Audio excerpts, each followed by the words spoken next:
Alexandre Matias e estamos começando mais um Poli Matias. Olá, eu sou Polis Jovem. E o que a gente vai falar hoje, Poli? Vamos falar de São Paulo como inspiração?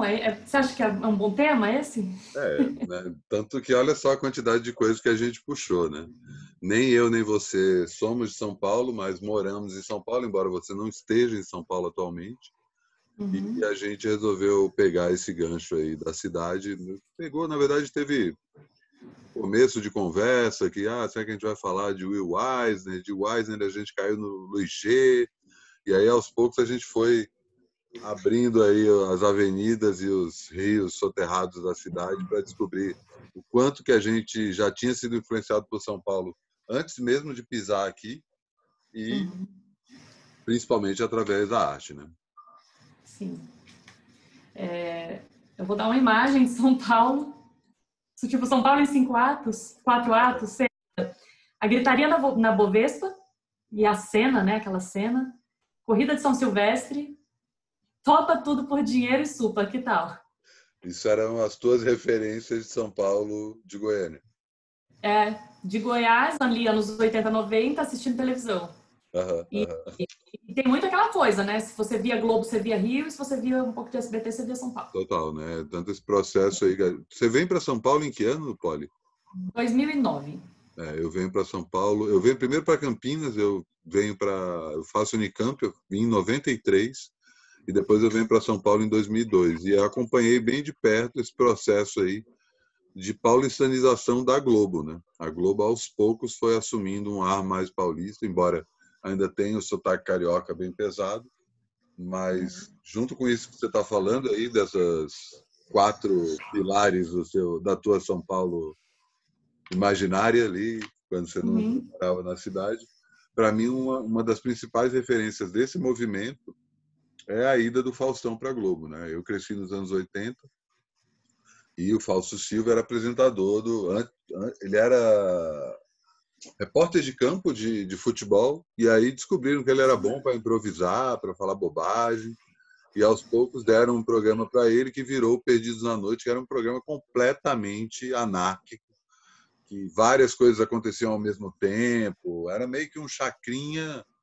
urbano, assim, enquanto chacrinha tinha toda aquela vibe tropical e as Uhum. chacretes, e jogando fruta e bacalhau para as pessoas, o Faustão falava palavrão, que era uma coisa, tipo, e o palavrão Olha era só. pentelho.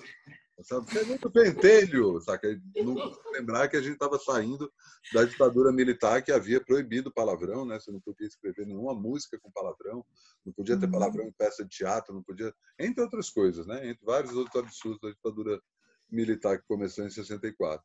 E os anos 80 é a saída disso, e aí vários movimentos começaram a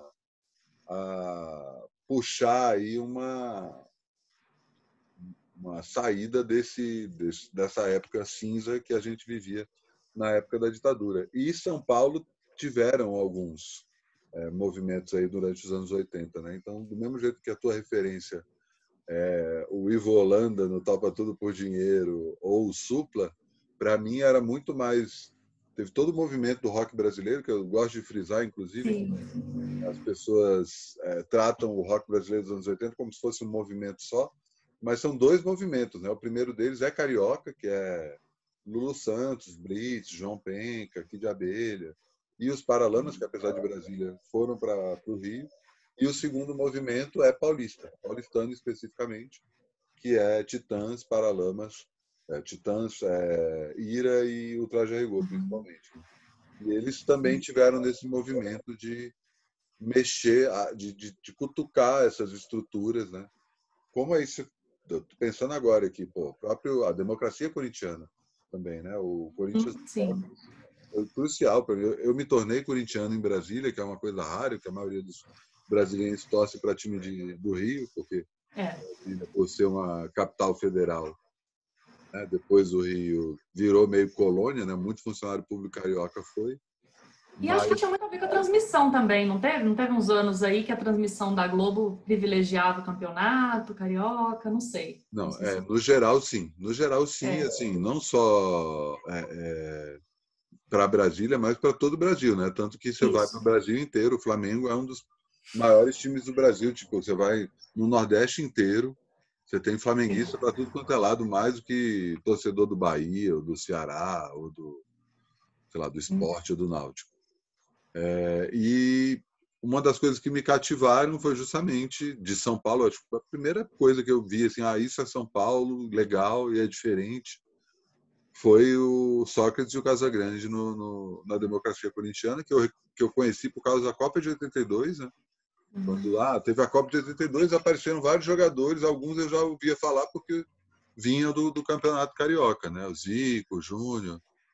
E aí tem aqueles outros caras que eu nunca tinha ouvido falar. E aí eu descobri que tinha um canal que passava os jogos de São Paulo, que era justamente a Bandeirantes. O Campeonato Paulista não passava na Globo. Os times paulistas só jogavam na Globo quando era Campeonato Brasileiro. E aí teve esse primeiro movimento aí, que dá para misturar. E aí, sei lá, pegando até um escopo maior, tiveram outros movimentos, né? Enfim, mas depois eu falo, né? Porque, Mas você vê, né? Tem tudo a ver, porque é isso, era muito o que chegava pela TV, né? E fazendo justiça ao Topa Tudo por Dinheiro, as imagens que eu via do Ivolanda, quando eu fui conhecer Anhangabaú, Sé, eu juro que eu via flashes, assim, opa, isso aqui, eu vi isso aqui. Que legal. Mas vamos falar das obras mesmo que eu trouxe de verdade. Sim, claro. O que chegou para mim antes e que foi desenhando São Paulo na minha cabeça e é que é curioso, porque já foi desenhando e sonhando. Foi um lugar que eu já fui criando um fascínio assim absurdo. Primeira coisa, Feliz Ano Velho tem que ter Marcelo Rubens Paiva e Blackout, embora eu vá falar hoje do Blackout, porque o Feliz Ano Velho eu li aos 11 anos, eu li escondido da minha mãe, esse livro é dela, era dela, que agora ela me deu e tal. E estava falando aqui pro Matias, eu acabei de descobrir que ela ganhou de presente de uma amiga, tá aqui a dedicatória, fiquei toda emocionada. Isso foi em 93, né? Livro de 1982, eu li em 93. Feliz Ano Velho desenhou para mim muito uma juventude, né? Eu não sei, eu não me lembro, não estou muito certa se o Marcelo Rubens, ele acho que ele fazia engenharia na Unicamp, família em Santos mas o livro se passa algumas coisas que ele vai ser hospitalizado no Paraíso e tal, mas não foi uma São Paulo, sabe, Matias, para mim assim, Blackout não. Blackout é sobre São Paulo, né?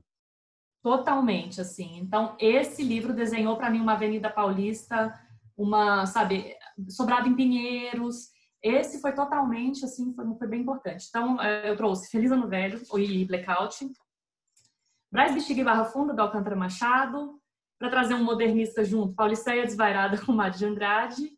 E acho que dá para falar, vamos lá, hein? É porque a gente tem que fechar, né? Vamos lá, filme, né? Um Homem que Virou Suco. Pronto, fechamos assim. Então, vou falar deles vou dar uma pincelada, assim, o que cada obra dessas trouxe para o meu imaginário. Demais. Eu vou aproveitar esse gancho aí, como eu estava falando, além dos outros, eu citei tanto o Fausto Silva quanto o Corinthians e as bandas de rock de São Paulo, mas também tem, e aí eu vou falar especificamente do Vivendo Não Aprendendo, que é um disco que eu fui entender ele melhor estando em São Paulo, é o segundo disco do Ira, e eu acho que o Ira é a mais paulistana dessas bandas, embora o Titãs tenha muito um elemento bem paulistano, né? Dá para traçar aí uma linha direta entre o Paulicéia Desvairada e o que os Titãs começaram a fazer no meio dos anos 80, quando eles deixaram de ser simplesmente uma banda new wave, começaram a experimentar para vários lados diferentes. Tem um outro livro que não é propriamente um livro sobre São Paulo, mas é um livro de um amigo meu, o Bruno Capelas, que ele lançou aí um marco também nesse sentido da São Paulo televisiva, que a gente foi absorvendo aos poucos, que é o Raios e Trovões, que é a história do Castelo Rá-Tim-Bum. Ele me chamou, inclusive, para escrever a orelha desse livro, e depois de lê-lo, eu consegui fazer esse paralelo entre as várias... ele comenta, inclusive, no próprio livro, né? Tem as diferentes cenas alternativas, que era justamente o que eu estava comentando sobre o momento do fim da ditadura e cada um tentando experimentar para coisas além do que era possível na época. Diferentes manifestações dessa São Paulo experimental. dos anos 80 se juntaram no começo dos anos 90, primeiro no Rá-Tim-Bum e finalmente no Castelo Rá-Tim-Bum. Aí é coisa desde o Lira Paulistana, que era uma casa de shows que tinha no começo dos anos 80, que trouxe Tamar Assunção, Arrigo Barnabé, o grupo Rumo, Joelho de Porco era anterior, mas tinha lá o Língua de Trapo, enfim, toda uma safra de bandas que está aí diretamente ligada com a atual cena paulistana, né? Você parar para pensar que tipo, a Tulipa é filha do guitarrista do Itamar Assunção, né? Então tem aí algumas conexões que mostram como aquela cena é influente até hoje, não só por conta de parentesco, claro. Também tem a produtora Olhar Eletrônico, né, do Fernando Meirelles, do Marcelo Tasso, que faziam uma série de curtas e experimentos com TV ainda no começo. E acho que o principal personagem é o Ernesto Varela, que o Tasso inventa ali nos anos 80, e começa uma coisa meio que o Michael Moore ia fazer anos depois, também um repórter fictício. Ele foi, inclusive, garoto propaganda da Estrela, né? Então foi um dos... Eu lembro quando eu era moleque, ele fazia propaganda de brinquedo da Estrela e ficava assim, mas esse cara... E tinha coisa do sotaque, né? Como a gente era educado pelo sotaque chiado do carioca da Globo, quando o cara começava a falar com sotaque paulistano, tinha uma parada diferente. O próprio Faustão, que vira Faustão quando vai para a Globo, né? É um jeito que a Globo inventa de mostrar que tipo não, ele não é o mesmo personagem da Bandeirantes, ele não é o Fausto Silva, ele é o Faustão, é o Domingão do Faustão. O Faustão tinha toda a coisa de falar ô louco, meu, que eram coisas completamente novas. Porra, meu, no vocabulário do brasileiro médio. Até se tinha outras coisas anteriormente, sei lá, um baita exemplo disso é o Bronco, que é o programa que o Ronald Golias fazia na Bandeirantes. Isso não sei se você chegou a pegar. Nossa, isso era muito clássico, que tinha a Renata Fronzi e a Nair Belo, e eram duas paulistanas clássicas falando daquele jeito. Ô, meu, para, Belo! Era uma referência que eu tinha nessa época, mas eu acho que principalmente essas referências que apareceram, e aí tem coisa de teatro também, que vai culminar no Castelo Rá-Tim-Bum, né? A cultura do começo, a TV Cultura, no começo dos anos 90, era um ambiente muito, muito rico, e eu lembro direitinho, assim, quando eu comecei a trabalhar em São Paulo, eu fiquei 3 meses, não, até mais, acho que 6 meses, morando em Campinas e trabalhando em São Paulo. Então eu vinha todo dia de ônibus, a época que eu mais li na vida, assim, o ônibus. Antes de passar na rodoviária, passava do lado de casa, então eu descia tipo 10 minutos antes do horário do ônibus chegar, pegava o ônibus, ia até o Tietê, chegava no Tietê, ia até o Paraíso, chegava no Paraíso, descia a Rua do Paraíso, pegava o Armando Ferrentini, cruzava o Parque da Aclimação e chegava na Conrad, que eu trabalhava na editora Conrad nessa época. E o Parque da Aclimação foi um dos principais choques que eu tive de São Paulo. Como eu vim morar em Campinas e conheci São Paulo via Campinas, eu já conheci São Paulo pela boemia, sabe? Eu já vim para São Paulo para a vida noturna. Eu não conheci os pontos turísticos, né? Tudo bem, a Avenida Paulista é um ponto turístico, mas eu fui conhecer o Parque do Ibirapuera quando eu mudei, sabe? Eu não tinha muita referência dos lugares, onde ficava o quê. Eu simplesmente ia para São Paulo, não sabia onde era o Olímpia, sei lá, vi show do Beach Boys em 86 no Olímpia. Hoje sei que o Olímpia é pertinho de onde eu moro, inclusive. Mas eu não tinha noção de que o Olímpia era perto do, sei lá, do velódromo da USP, onde eu vi, sei lá, o show do James Brown.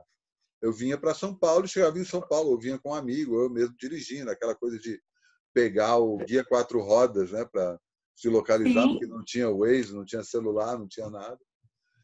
E eu fui conhecendo essa São Paulo mais turística, por assim dizer, depois. E o Parque do Ibirapuera eu conheci depois de eu começar a trabalhar em São Paulo. Então, o primeiro parque que eu conheci em São Paulo foi o Parque da Aclimação. E foi um choque para mim descobrir que tinha um parque um monte de verde, um lago maravilhoso, as pessoas ali no dia a dia. E eu lembro que eu passava pelo parque, eu atravessava o parque para chegar na Conde, e a sensação que eu tinha era exatamente a sensação que o Castelo Rá-Tim-Bum passava na abertura, né? Que tinha aquela coisa de tipo um castelo, um lugar mágico e fantástico no meio de um monte de prédio cinzento.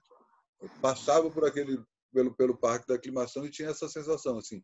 Engraçado como essa coisa da imagem da TV acaba influenciando a gente. E fazendo uma... Eu nunca contei isso pro Capelas, é bom que se ele estiver vendo aqui, ele já fica sabendo e tal, que eu quero falar, porque assim, é uma injustiça com o Castelo Rá-Tim-Bum com a TV Cultura, mas eu vou falar pro Goiás e talvez isso se estenda ao Brasil. Não pegava a TV Cultura na TV aberta, isso foi uma coisa que foi pegada depois, algumas pessoas que tinham parabólica. Então, eu fiquei muito tempo sem ter essa referência. Eu tinha, na verdade, eu ia visitar minha tia em Araçatuba, às vezes nas férias. Aí, com os primos lá, eu ficava tendo conhecimento de tudo que era, que tinha TV Cultura, Castelo Rá-Tim-Bum. Mas tu conseguia curtir. Não era uma coisa Muito, não. E para mim, o Mundo da Lua e tal, na verdade, era um fascínio. E talvez isso tenha entrado no meu imaginário de São Paulo também, né? Tipo, lá tem coisas boas. É incrível. É total, total. E essa colagem, né, que você falou do mapa também aconteceu comigo. Eu cheguei em São Paulo um pouco pré-internet, assim. Tinha uns 10 anos de internet, mas não tinha celular, né? Então eu tinha um guia de ruas. Eu, antes de sair de casa de manhã, eu mentalizava tudo que eu tinha que ir, aí eu dava uma decorada lá, lugar, o que é perto de quê, e ia na cabeça, assim, né? E essas colagens mentais são muito incríveis, assim, porque eu me lembro que eu pegava metrô na Liberdade para descer na Sé. Até que um dia, eu na Liberdade, olhei para frente e falei, mas vai ali a Sé? É muito bom isso, né? Quando você cola o mapa mental, né? Os dois pedaços que você já conhece. Eu adoro fazer isso. Até hoje, São Paulo, eu passo por esses momentos, assim. Porque São Paulo é muito grande, né? E eu brinco muito que São Paulo não é uma cidade, né? São várias cidades. É como se fossem várias cidades, pequenas cidades do interior, coladas umas na outra. E uma ou outra dessas cidades tem uns prédios gigantescos. Quer dizer, cada vez mais, né? Sei lá, o tempo que eu estou morando aqui, eu acompanhei justamente essa verticalização de São Paulo. Não era tão agressiva quanto é hoje. Né? Por exemplo, um número que desde 2010, eu acho, sobe um prédio por dia em São Paulo. É mesmo, é muita coisa, né? É bizarro, é bizarro. Mas antes não era assim. Eu lembro que quando eu fui conhecer... olha só, puxar aqui outra coisa que tem tudo a ver com isso. Olha que coincidência, e também ser um cara organizado tem as suas vantagens. Não sei se você já ouviu falar nesse livro. Essa coleção Cidades Ilustradas de uma editora de Curitiba, que eles chamam autores de diferentes lugares do mundo, né, desenhistas, para ilustrar as cidades, né, como o próprio nome diz. E esse aqui é do David Lloyd, que é o ilustrador do V de Vingança, do Alan Moore. Nem lembrava agora, só que eu estou falando isso. E ele vem para cá e faz várias leituras da cidade. Eu lembro que eu fui entrevistá-lo. Isso aqui é um comentário que ele faz uma hora, que ele comentou assim, tá dando para ver, né? Tá Ele sim. fala assim, não tem carro colorido em São Paulo? Eu falei, como assim? Não, todos os carros aqui são pretos, brancos ou prata. Eu falei, nossa, caraca, nunca tinha percebido. É aquela coisa do olhar estrangeiro. Sim. E eu lembro que quando eu entrevistei, deve ter sido 2004, 2005, um dos tours que estavam levando ele era para o ponto mais leste da Zona Leste, que é uma espécie de uma escola pública. E eu nunca tinha ido tão longe na Zona Leste, né? Acho que até hoje eu nunca fui tão longe, né? Eu tenho até meu conhecimento ali parco do que é a GL, mas né, nunca tinha ido tão longe. E assim, pega a Radial Leste, vai, e chega uma hora que eu não sei como é que está hoje, né? Porque eu estou falando aí 30 anos atrás. Só casinha, não tinha prédio nenhum. E aí o David Lloyd vem com outro comentário que também é outra coisa que a gente percebe quando a gente se muda para São Paulo. Como tem verde em São Paulo? Sim. Como tem árvore em São Paulo? Como tem mato em São Paulo? Que é uma coisa que essa imagem da São Paulo cinzenta, a selva de pedra, acaba separando, né? São Paulo é uma cidade que tem bastante verde. Sim, muito, né? Isso a gente vê muito claro do avião. É claro que tem também muito a ver com regiões e às vezes com poder aquisitivo, mas com certeza, porque a gente às vezes cria muito essa imagem, até, sei lá, a Barra Funda antiga, alguma coisa assim que dão outra, né, outra noção, assim. Alguma coisa que você falou puxou um gancho, mas eu vou a Nair Belo. Vamos da Nair Belo para o Alcântara Machado? Como é que eu vou ligar essas duas coisas? Quero ver. Vamos lá. Bom, primeiro que assim, embora eu tenha a obra, né, Brás, Bexiga e Barra Funda, eu posso arriscar dizer que o Alcântara Machado é mais conhecido pela Radial Leste e pelo Viaduto do que por sua obra em si. Exatamente, infelizmente. Não é? É por aí. O Brás, Bexiga e Barra Funda traz essa São Paulo italiana, né? Tanto que, embora ele cite muito ruas ali no livro e tal, é um livro de mini contos, né, que se passam sempre com essa comunidade italiana nesses 3 pontos, né? Brás, Bexiga e Barra Funda. Ele cita Largo de Santa Cecília, Rua da Abolição, no Bexiga e tal, mas o importante do livro é a linguagem.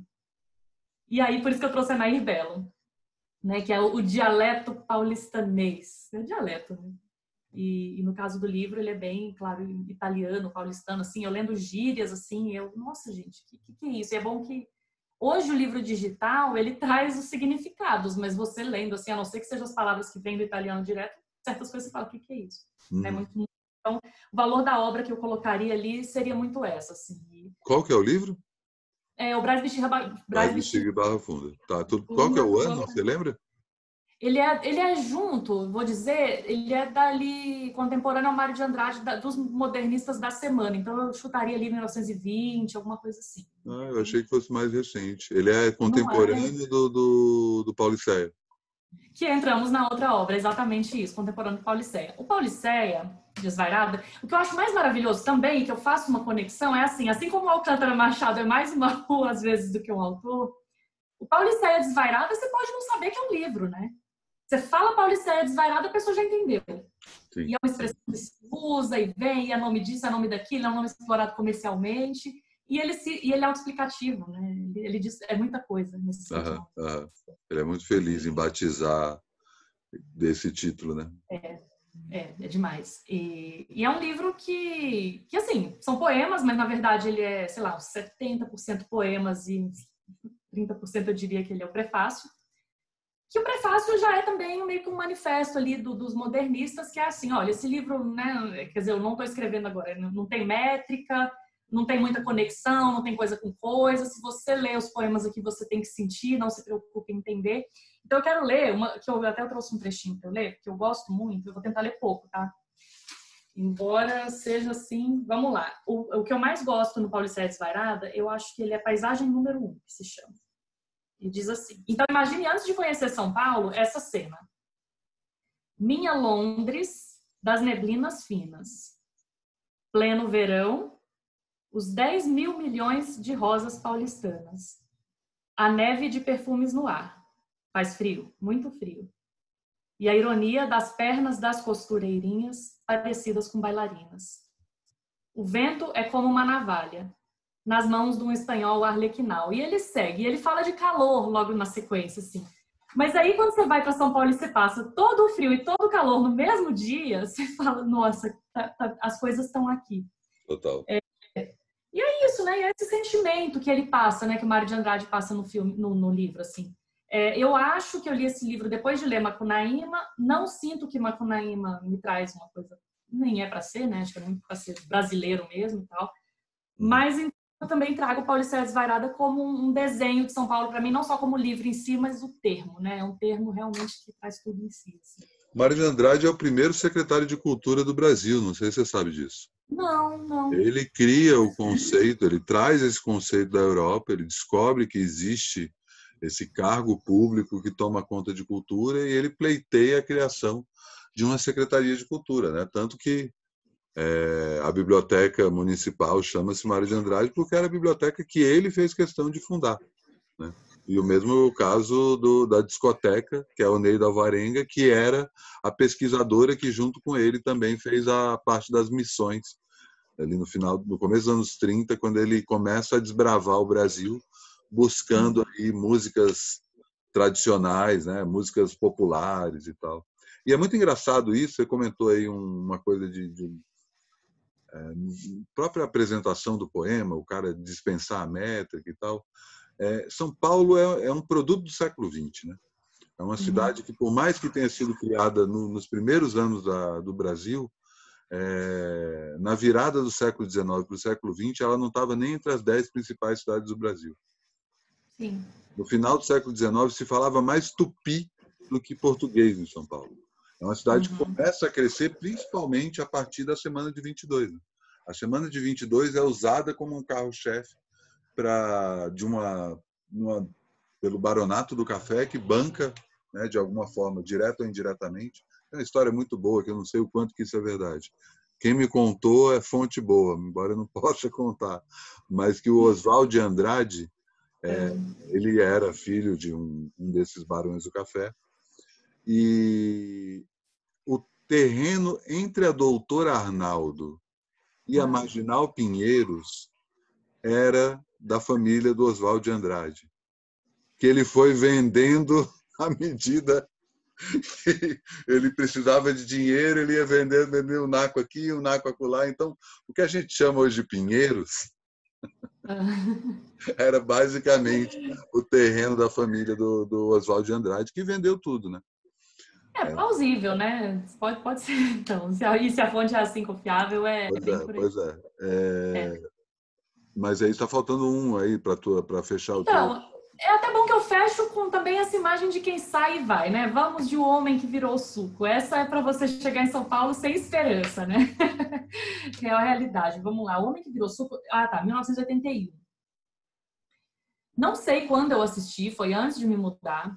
E vai, né? Nessa ideia, né? Conta a história do Beraldo, que é um paraibano que vai para São Paulo, bem naquela leva mesmo do que foi a grande massa, né, de pessoas que foram para São Paulo. Eu não sei se pode dizer que foi na virada do Brasil rural para o urbano, mas acho que sim, porque é 60, 70, 80, né? Acho que 80, não, sim. o êxodo rural é isso aí, é isso aí. Na verdade, o homem que virou suco é tipo o final do êxodo rural, que começa ali na virada dos 50 para os 60, né? Exatamente, o processo de industrialização do país. Né? Então, e o filme mostra bem isso, né? Então, contando a história, ele chega, né? Ele é confundido com um cara que matou o patrão, e aí acontecem as altas confusões a partir daí. Então, é um filme, assim, que também me trouxe uma imagem muito forte. Eu não sinto que a cidade ali seja um personagem físico muito forte, porque eu até dei uma olhada essa semana, assim, eu percebi, assim, os quadros são muito fechados, né? Não é uma São Paulo para você reconhecer. Não é como São Paulo S.A. do Persson. Por exemplo, eu estava pensando aqui. Qual outro filme que Não quero tem? dar spoiler, porque é uma coisa que a gente já está pensando, né? Mas vamos falar da São Paulo do Luiz G, que ela é para ser ela, é para você reconhecer. Total. Guardamos esse assunto. Então é muito isso, assim, o que eu tinha para trazer de imagem, né, que se faz da cidade, acho que tá bem coberto. A escolha dessas obras não é necessariamente por importância ou por ser. E percebe-se também que eu trouxe coisas muito velhas, né? Por isso. A minha Paulo mais contemporânea com os autores contemporâneos de hoje, pode citar Michel Laube, Galera, o Antônio Chachenés, que eu li esse ano, e eu gostei tanto, assim, pegou tão para mim, porque eu morei na Consolação sem querer. Consolação, a vida é assim, né? Me apareceu um apartamento da Consolação, eu morei lá um tempo. E aí o Antônio Chachenés que passa um livro ali e tal. Então, assim, eu podia citar várias outras coisas mais novas. Esse ano eu vi um filme com a Maria Ribeiro, que tá no Netflix, Como Nossos Pais, traz essa São Paulo. Então, assim, eu não trouxe nada mais novo, né? Peguei ali referência mais antiga e também não é necessariamente assim, é o meu recorte. É o que cai na minha vida. E você vê, né? A gente vem de um tempo que o que caía na nossa vida era acaso, né? Era um livro que a sua mãe ganha, ou é um best-seller, ou é um disco que seu amigo tem. Total. Então, foi essa São Paulo para mim. No meu caso, assim, spoilando um pouco que a gente vai falar mais de Luiz G, mas ao mesmo tempo tem toda essa geração do Luiz G, que depois é consolidada na Circo Editorial, mas que começa a publicar primeiro em jornal de sindicato, e aos poucos começa a ir para os jornais, e aí o Angeli cria a tira Chiclete com Banana, o Glauco cria a tira Geraldão e o Laerte cria a tira Piratas do Tietê. Eu não, morando em Brasília, eu lia muito o Jornal do Brasil. Meu pai era assinante do Jornal do Brasil e até hoje o Jornal do Brasil dos anos 70 e 80 é a referência, meu parâmetro de jornal que eu tenho. Então não tinha os jornais de São Paulo, né? A Folha de São Paulo estava começando a modernizar o jornalismo ali no começo dos anos 80, quando começa a contratar esses caras. Mas esses caras começam a fazer suas próprias revistas do meio dos anos 80. E é um sucesso gigantesco, justamente porque eles estão mais uma desses grupos, né? Esses hubs de criação e de testar os limites do que dava para fazer no pós-ditadura.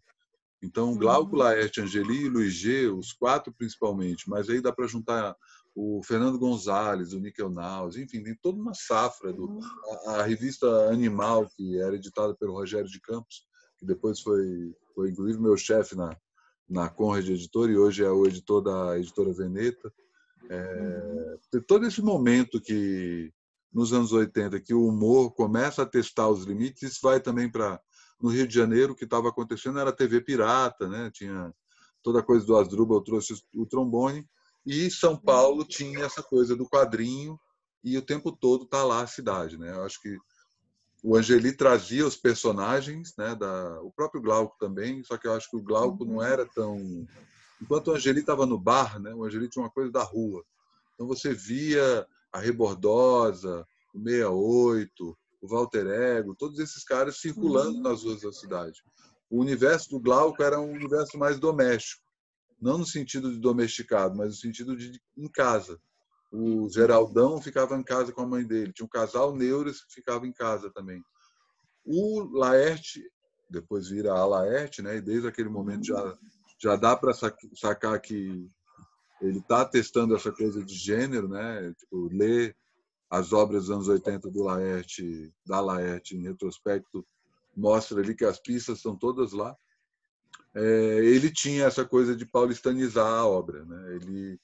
O principal grupo de personagens dele morava num condomínio, era o condomínio, então tinha o zelador, o síndico, né? E o nome dos personagens eram as funções, que também é outra coisa bem característica de São Paulo, né?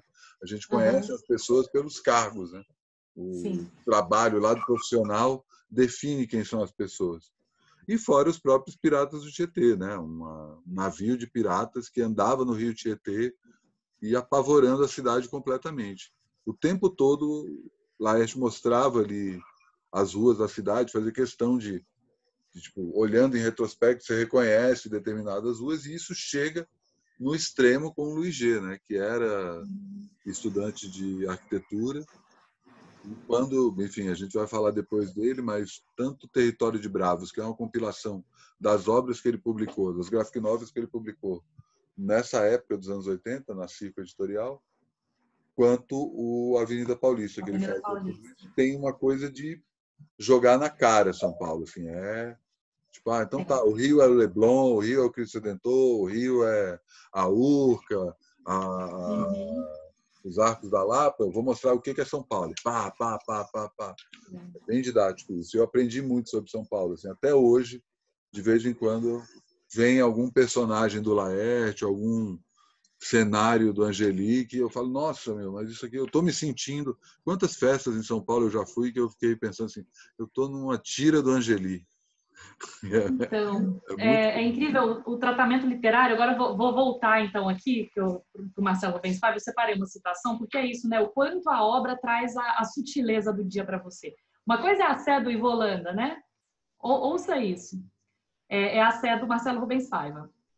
A praça estava estranha, sem os vários camelôs. Office boys apressados, pastores pregando, índios brincando com cobras. Executivos com medo de serem assaltados. Velhinhas reclamando de tudo. Policiais desconfiados de todos. É aí que você, né, fala, meu Deus, é tudo isso sim. Não, e é a mesma coisa até hoje, né?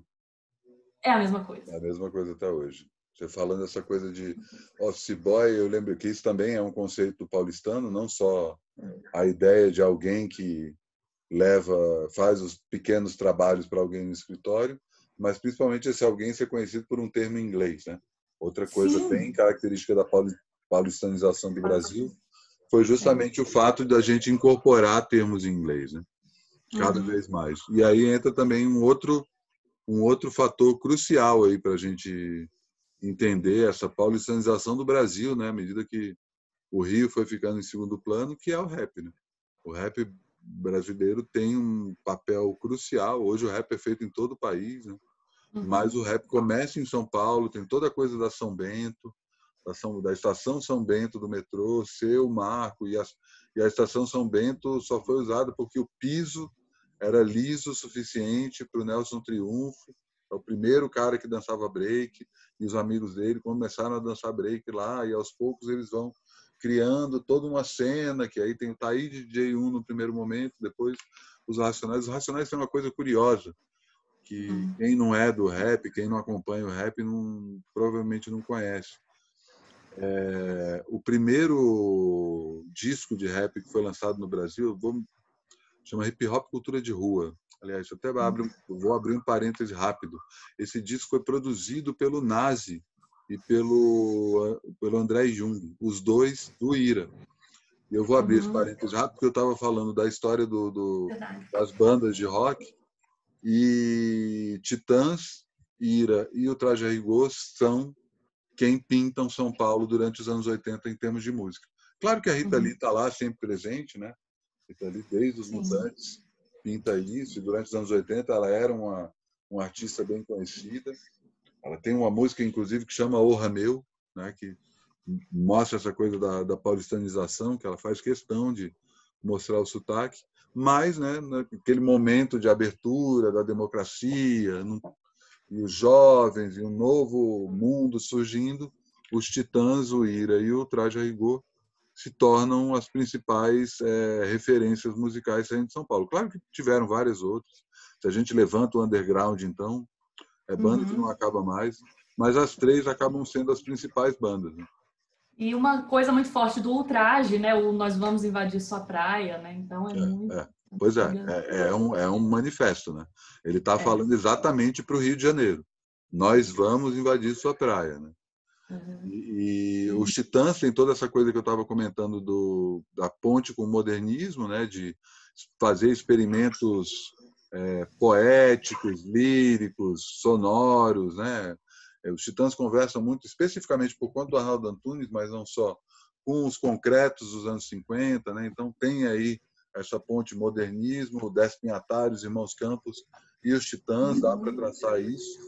Mas o que eu mais gosto, assim, no sentido de ser a melhor representação de São Paulo, para mim é o Ira. O Ira, ele tem um sotaque natural, e tem uma coisa do cronista de São Paulo, né, para ficar num tema aí que a gente já abordou, de falar do dia a dia. E nesse sentido, embora vários discos, inclusive discos que não são considerados clássicos do Ira, discos menores, quase sempre tem momentos em que eles falam sobre São Paulo, cantam São Paulo, né? Tem um disco que chama Meninos da Rua Paulo, lá da Vila Mariana, né? Então tem toda uma coisa de cantar São Paulo, que era uma coisa também que não era muito, justamente por São Paulo ter começado há pouco tempo, né? Claro que eu vou falar aí de Lira Paulistana, Lira Paulistana também estava cantando São Paulo, mas essa geração do rock era uma geração mais jovem e consegue, pelo menos no meu ponto de vista, me identificar a São Paulo de uma forma mais clara. E, para mim, o melhor disco é o Vivendo e Não Aprendendo, que é o segundo disco, da capa laranja. Para mim, Manhãs de Domingo também tem Manhãs de Domingo é desse disco também. Tem o disco seguinte, que é o Psicoacústica, também é mais experimental ainda, tem citação de outro clássico paulistano, que é o Bandido da Luz Vermelha. Ele é sampleado e, ao mesmo tempo, o Ira começa a experimentar com rap. O Nazi começa a se ligar que tem essa parada, que o rap tem a ver com repente, e aí o repente tem toda essa coisa do nordestino em São Paulo, né? Sim, o próprio Homem que Virou Suco, né? O repentista cordelista. Pois é. E tem uma música que eu não vou me lembrar do nome agora, no Psicoacústica, em que o Nazi rima. E o interesse do Nazi pelo hip hop faz com que ele consiga fazer com que a gravadora Eldorado, que é do Grupo Estado, né, tem a Rádio Eldorado até hoje, lance essa coletânea Hip Hop Cultura de Rua, e foi lançada uma semana antes de uma outra coletânea, que o nome me foge agora, mas que é uma coletânea que tem uma faixa do Mano Brown com o Ice Blue e outra faixa do Ed Rock com o KLJ. Os dois se apresentando como duplas, e os dois eram duas duplas diferentes. O Mano Brown e o Ice Blue, os dois são primos, inclusive, são da Zona Sul, e o Ed Rock e o KLJ são da Zona Norte. Isso muita gente não sabe, que os Racionais MCs, eles são a fusão da Zona Sul com a Zona Norte. São duas cenas de rap muito diferentes. Muito diferentes, exatamente. Que têm características bem, bem particulares, mas ao se encontrar nesse grupo, eles conseguem falar com toda São Paulo e, aos poucos, com todo o Brasil. Tanto que mano é uma gíria que está em rap até no Rio. No Rio, os caras estão falando mano. Então, tem esse momento aí que primeiro eles lançam... Eu não vou lembrar o nome do primeiro disco do Racionais, mas tem o Raio X do Brasil, que é o segundo disco deles, e o Sobrevivendo no Inferno, também nos anos 90. 3 discos que eles lançam nos anos 90 e consolidam essa mudança de eixo. E nas músicas dos Racionais, como nas músicas do Ira, tá lá São Paulo inteirinha, né? O cara mostrando várias coisas. Claro que outras regiões da cidade, outro recorte sociocultural, mas que quando eu venho para São Paulo, eu falo, tá aí, tudo. Quer ver uma coisa bonita que você falou, como o espaço desenha pessoas, personalidades, fatos e acontecimentos? O piso, né? Que você falou do piso liso, que era bom para dançar. E aí eu me lembrei do Centro Cultural São Paulo, que é um lugar que aquele fenômeno dos jovens dançando lá é uma coisa que me emociona. Eu tô arrepiada de falar. Eu acho uma coisa linda que vem do reflexo dos vidros. E do piso ser liso. Do piso liso também. As pessoas vão para lá basicamente por conta disso. Eles conseguem se ver nos vidros da Sala Dona Irã Barbosa. Para quem não sabe, Centro Cultural São Paulo, onde eu trabalhei até o final do ano passado como curador de música, é o maior centro cultural da América Latina. É um espetáculo arquitetônico, né? Tem toda uma... Você lembra do nome dos 2 arquitetos que fizeram? Eu vou ter que olhar agora, porque me veio o Pedro Paulo de Melo Saraiva, mas acho que não eu vou responder isso nesse programa agora. Tá bom. Falando de espetáculo arquitetônico, a conexão com a cidade, se eu tiver que dar uma aula de implantação, é como ruas com cotas diferentes, você entra num lugar e você, né, parece que não mudou de nível. E eles têm uma história que é assim... o Centro Cultural São Paulo ele foi criado durante a ditadura militar. E ele foi inspirado... Ele originalmente era um pedaço do metrô, tanto que ele está entre uma estação do metrô e um prédio da sede do metrô. Muita gente não conhece o Centro Cultural São Paulo. Durante o tempo que eu trabalhei lá, eu fiquei muito impressionado com isso. Muita gente passa ali do lado e acha que é um prédio do metrô. É um prédio administrativo do metrô, porque não dá para ver, né? E o Centro Cultural... originalmente ele ia ser um anexo da Biblioteca Mário de Andrade. Só que aí o pessoal da biblioteca achou um absurdo ter que tirar os livros do centro. Os bibliotecários estavam muito decididos a não fazer isso, e na paralela o prefeito, que me foge o nome agora, vai para Paris e visita o Centro Pompidou. Estava acabando de abrir. E ele acha aquilo maravilhoso e fala, vamos fazer um centro desse jeito.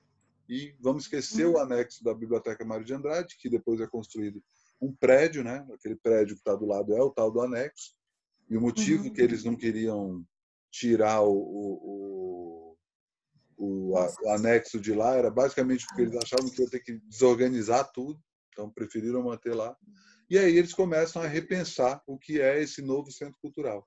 E esses 2 arquitetos, eles têm essa sacada que é a ditadura militar consegue censurar peça, consegue censurar disco, consegue censurar livro, mas não consegue censurar arquitetura. E o Centro Cultural, pela primeira vez, não tem porta. É um centro cultural que é a rua. Então, ele é muito... esse movimento aí que você está falando das pessoas que vão lá para dançar, isso é só um pedaço do que é o Centro Cultural, né? Tem uma galera que vai lá para jogar xadrez. Tem uma folhetaria, que tem oficina de impressão gráfica, e as pessoas vão para lá o tempo todo. Tem uma biblioteca enorme.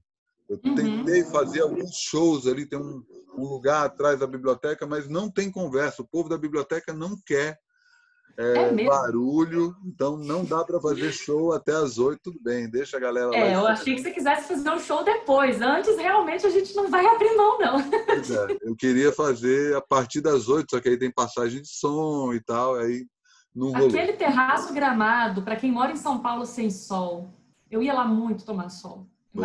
Pois E é. aí o pessoal, teve uma época, eu não sei agora, ia de biquíni. Não sei se isso deram uma segurada não sei como é que tá, tem que tomar, né? Tem que poder ir de biquíni. Total. Mas tem isso, né? É um centro cultural completamente aberto, ao contrário do que a gente entende por centro cultural, que é essa coisa com segurança na porta, porta de vidro, ar-condicionado, para onde você vai. Não, ele é super acolhedor e, ao mesmo tempo que ele é total aberto, ele tem válvulas de saída para tudo quanto é lado. Então, eles também pensaram que, tipo, não corre o risco da polícia encurralar ninguém aqui. Ninguém vai ficar preso num determinado lugar. Tem válvula de saída para tudo quanto é lado. Eu vi os nomes aqui, eu realmente não sabia. Luiz Teles e Eurico Prado Lopes. Isso aí. Esses caras são gênios. Eles são completamente nerds de arquitetura, que eles têm uma curiosidade sobre o Centro Cultural São Paulo, que nenhum padrão de medida é repetido.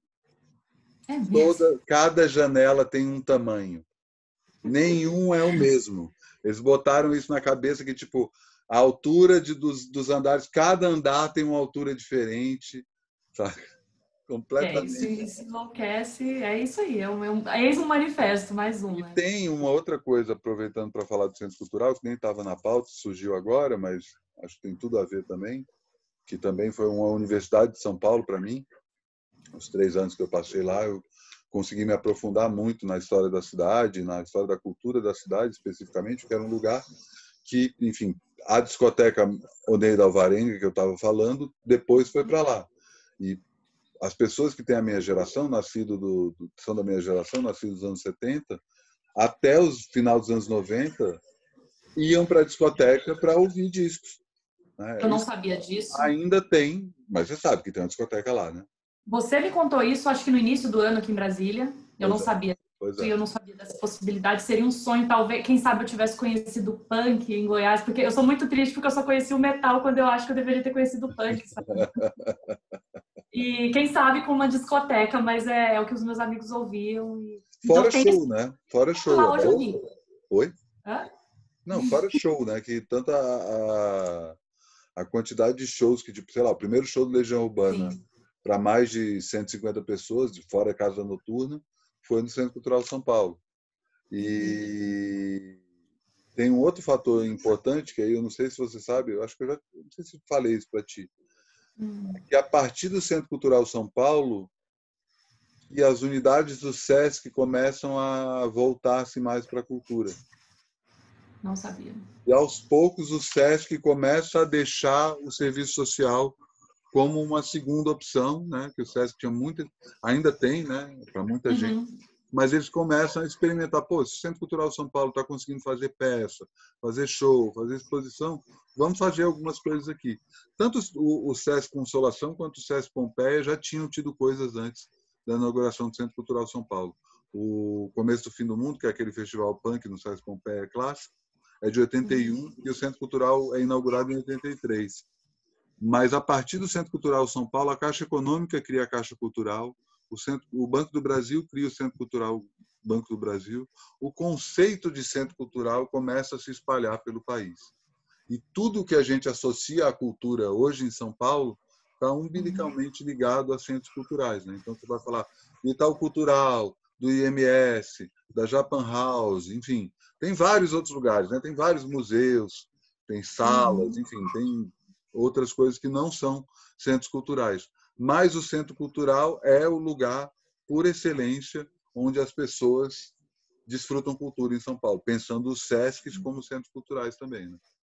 Quantas pessoas, eu não sei se você chegou a passar por isso, né? Você veio para São Paulo para ver algum show no SESC antes de morar aqui? Não, no SESC não. Mas é porque quando eu já estava morando aí, foi quando teve também mais um boom de show, não dos shows de Sesc, mas internacionais, mas sim. Pisei em São Paulo, quando eu descobri esse fenômeno, eu falei, aqui que eu fico. Mas você veio para ver show? Eu fui muito como arquiteta, não, assim, não. Eu cheguei em São Paulo como arquiteta, eu queria ver arquitetura. Então, diferente de você que não conheceu, se fosse seu boêmio, eu cheguei para ver arquitetura. Eu fazia maratonas de arquitetura em São Paulo, às vezes em 2 dias, assim, para ver tudo.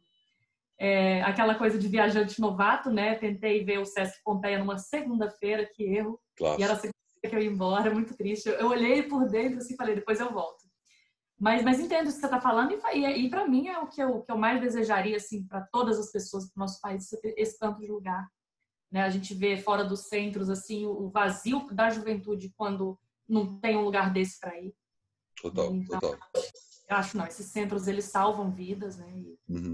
E é demais, isso aí é sensacional e sem dinheiro. Você pode ir com nenhum dinheiro, você pode ir sozinho. Eu acho que era isso aí que você ia falar. Você vai conhecer alguém, né? Quantos amigos? Todo mundo veio assim, abriu uma portinha para todo mundo que eu conheço. Total, total. É muito bom isso. Mas é isso, né? Um belo passeio por uma São Paulo imaginária, uma São Paulo que depois se concretizou uma vez que a gente veio morar aqui. E a gente não encerra o papo aqui, né?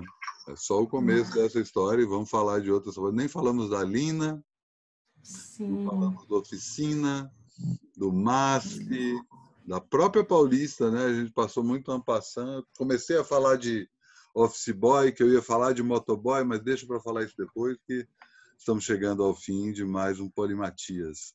Esse programa aí que a gente não para de falar de obras culturais a partir de ganchos que dão na cabeça da gente. Sim, eu quero ver o gancho de vocês, assim. Então comentem aqui seus ganchos, suas obras, eu quero saber, porque é aí que a gente, né? É aí que tudo faz sentido aqui. Claro, claro, é isso. Valeu, galera. Obrigado, Poli. Valeu. Mais um. Até já. Até mais.